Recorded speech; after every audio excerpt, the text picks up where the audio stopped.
Hello students.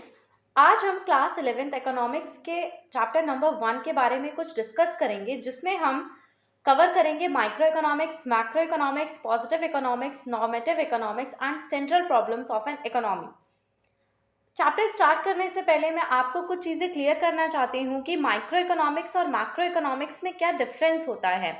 इसको याद रखने का बहुत ही ज़्यादा इजी तरीका है कि माइक्रो मीन्स स्मॉल और वी कैन से इंडिविजुअल, यानी कि एक, और मैक्रो मीन्स एग्रीगेट। एग्रीगेट में सारी चीज़ें कवर अप हो जाएंगी।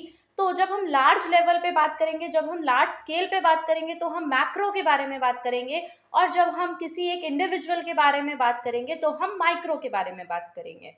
तो let's start. Microeconomics is basically the study of economics of an individual, group और कंपनी लेवल। जैसा कि मैंने आपको बताया कि माइक्रो इकोनॉमिक्स में हम किसी एक इंडिविजुअल, किसी एक ग्रुप या फिर एक कंपनी लेवल के बारे में बात करेंगे। इसमें हम ओवरऑल कंट्री का डिस्कशन नहीं करेंगे, इसमें हम एक ग्रुप और इंडिविजुअल का डिस्कशन करेंगे। अब नेक्स्ट लाइन देखिए आप, micro economics tries to understand human choices, decisions and the allocation of resources. जो माइक्रो इकोनॉमिक्स है ना, वो एक छोटे स्तर पे मतलब काम करती है। जैसे कि वो ह्यूमन चॉइसेस के बारे में बात करेगी। ह्यूमन चॉइसेस क्या होती हैं? For example A, B, C, D, ये 4 जन हैं। अब इन चारों की जो चॉइसेस हैं वो क्या होंगी? अलग अलग होंगी। इसको अगर रेड कलर पसंद है तो हो सकता है इसको येलो पसंद हो, इसको ग्रीन पसंद हो, इसको ऑरेंज पसंद हो। यानी कि हम सभी ह्यूमंस और हमारी जो चॉइस है वो डिफरेंट होती है। तो ह्यूमन चॉइस की जो स्टडी है वो कौन करता है? माइक्रो इकोनॉमिक्स करती है। ठीक है। और अगर हमारे डिसीजंस हैं, ह्यूमन के जो डिसीजंस हैं, फॉर एग्जांपल ए ने कहा कि मुझे कोलगेट लेना है, बी ने कहा सेंसोडाइन लेना है, सी ने कहा पेप्सोडेंट लेना है, डी ने कहा क्लोजअप लेना है। यानी कि यहाँ पे इन चारों के जो डिसीजंस हैं, जो चारों के जो चॉइसेस हैं वो अलग अलग हैं। ठीक है, आप इसी एग्जाम्पल से देख सकते हैं हम सभी ह्यूमंस की जो चॉइस है वो अलग अलग है। तो इस चीज़ की स्टडी कौन करता है? इस चीज़ की स्टडी जो करते हैं वो करते हैं माइक्रो इकोनॉमिक्स। और साथ ही साथ हम रिसोर्सेज को जो एलोकेट करेंगे कि कौन से रिसोर्स को किस तरह से अलोकेट करना है, किस तरह से कौन से लेबर को कहाँ पे इंडल्ज करना है, कितना अमाउंट ऑफ रॉ मटेरियल हमें चाहिए, ये सारी चीज़ें भी हमारी किस में आती हैं? माइक्रो इकोनॉमिक्स में आती हैं। अब नेक्स्ट लाइन देखिए, micro economics include demand, supply, production theory, cost of production. अब माइक्रो इकोनॉमिक्स में ना आप ये सारे टॉपिक्स पढ़ेंगे। जो आपकी बुक है माइक्रो इकोनॉमिक्स, उनमें ये सारे चैप्टर्स कवर अप होते हैं कि डिमांड क्या होती है, सप्लाई क्या होती है, प्रोडक्शन क्या होती है, कॉस्ट क्या होती है। अगर आप किसी गुड की डिमांड कर रहे हैं तो सप्लाई को हमें इंक्रीज़ करना है कि डिक्रीज़ करना है। अगर सप्लाई बढ़ रही है तो डिमांड क्या रहेगी, अगर सप्लाई कम हो रही है तो डिमांड कम होगी कि नहीं होगी। ये सारी चीज़ें माइक्रो इकोनॉमिक्स में हम डिस्कस करते हैं। साथ ही साथ हम इसमें प्रोडक्शन, कॉस्ट, ये सारी चीज़ों को भी डिस्कस करते हैं कि कितनी कॉस्ट लगेगी अगर मैंने गुड्स को इतना प्रोड्यूस किया है, या फिर कितनी कॉस्ट फिक्स्ड कॉस्ट होगी, कितनी कॉस्ट वेरिएबल होगी। ये सारी चीज़ें हम किस में पढ़ते हैं? माइक्रो इकोनॉमिक्स में पढ़ते हैं। नेक्स्ट क्या है? Macro economics. जैसे कि मैंने आपको बताया था, मैक्रो इकोनॉमिक्स को आप एक कंट्री के लेवल पे, एक गवर्नमेंट के लेवल पे, इस तरह से आप एग्रीगेट लेवल पे डिस्कस करते हो तो वो होता है क्या? Macro economics. Macro economics looks at the decision of countries and government. Macro economics का मतलब होता है कि यहाँ पे डिसीजन की बात होगी, लेकिन किसके? एक कंट्री के और एक गवर्नमेंट के। ठीक है, यानी कि माइक्रो इकोनॉमिक्स में मैंने क्या कहा था, किसकी बात हो रही है? इंडिविजुअल की। पर यहाँ पे तो पूरे के पूरे देश की बात हो रही है और सरकारों की बातें होंगी। ठीक है, तो ये जो मैक्रो इकोनॉमिक्स है ये बड़े लेवल पे होगा और माइक्रो इकोनॉमिक्स छोटे लेवल पे होगा। इसको ऐसे याद रख सकते हैं हम। It analyses entire industries and economies rather than individual. देखो ये लाइन इन्होंने भी कह दी कि ये किसको एनालाइज करता है? ये सारी की सारी इंडस्ट्रीज को एनालाइज करता है, सारी की सारी इकोनॉमीज को एनालाइज करता है, ना कि इंडिविजुअल को। ठीक है, इट फोकसेस ऑन एग्रीगेट। ये एग्रीगेट का मतलब होल, और होल को हम ऐसे भी बोल सकते हैं ओवरऑल की तरफ इसका ध्यान रहता है। ठीक है, तो ये बहुत ही ज़्यादा इजी टॉपिक है अगर आप इसको एक लॉजिकली से समझें तो। सो आई होप आप लोगों को माइक्रो और मैक्रो का डिफरेंस समझ में आया होगा। अब मैं बात करती हूँ पॉजिटिव इकोनॉमिक्स की और नॉर्मेटिव इकोनॉमिक्स की। पॉजिटिव इकोनॉमिक्स और नॉर्मेटिव इकोनॉमिक्स को अगर मुझे याद रखना है तो मैं उसको इस तरीके से याद रख सकती हूँ कि पॉजिटिव इकोनॉमिक्स हमें एक स्टेटमेंट दे देती है कि चीज़ें ऐसी हैं।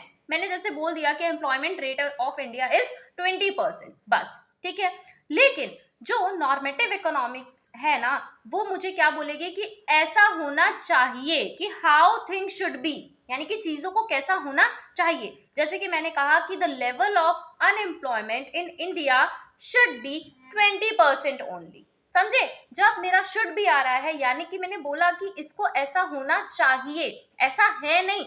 जब चाहिए, मैं अपने ओपिनियन रख रही हूँ, आप अपने ओपिनियन रख रहे हैं, तो वो होती है नॉर्मेटिव इकोनॉमी। और जब मुझे एक स्टेटमेंट दे दी जाती है कि ऐसा है, आपसे पूछा नहीं जा रहा है, आपको बताया जा रहा है, तो वो होती है पॉजिटिव इकोनॉमिक्स। तो ये बहुत ही सिंपल है इसको समझना, कि जब हमें बताया जाए कि हाउ थिंग्स आर, तो वो होती है पॉजिटिव इकोनॉमिक्स। और जब हमें ये बताया जाए कि हाउ थिंग्स शुड बी, कि चीजें कैसी होनी चाहिए, तो वो होती है नॉर्मेटिव इकोनॉमी। आई होप आपको ये चीज भी क्लियर हो गई होगी। अब बात करते हैं हम central problems of an economy. ये बहुत ही इजी है, इसको आप कैसे समझ सकते हैं, देखिए तीन चीजें हैं। Number one is what to produce, number two is how to produce, and number third is for whom to produce। अभी देखो नंबर वन जो है कि what to produce, अब सबसे पहले मुझे ये सोचना पड़ेगा ना कि मैं क्या प्रोडक्ट मैन्युफैक्चर करूं अपनी फैक्ट्री में, कि जिसकी सबसे ज्यादा मार्केट में डिमांड हो, क्योंकि जब डिमांड होगी तभी तो मेरे को जो प्रॉफिट है वो अर्न होगा, अदरवाइज जो मेरा सामान है वो तो वेस्ट हो जाएगा। तो सबसे पहला जो डिसीजन होता है, और इकोनॉमी की जो सबसे नंबर वन प्रॉब्लम होती है, वो यही होती है कि व्हाट टू प्रोड्यूस, हमको क्या प्रोड्यूस करना चाहिए, जो प्रोडक्ट है वो कैसा होना चाहिए। ठीक है, तो ये चीज हमें याद रखनी पड़ेगी। जैसे कि व्हाट टू प्रोड्यूस में हम ये चीज का भी ध्यान रखेंगे कि किस टाइप की चीज होनी चाहिए और कितनी क्वांटिटी होनी चाहिए। इन सब चीजों का जो ध्यान रखना होगा वो किस में आएगा, नंबर वन सेंट्रल प्रॉब्लम में, जो कि है व्हाट टू प्रोड्यूस।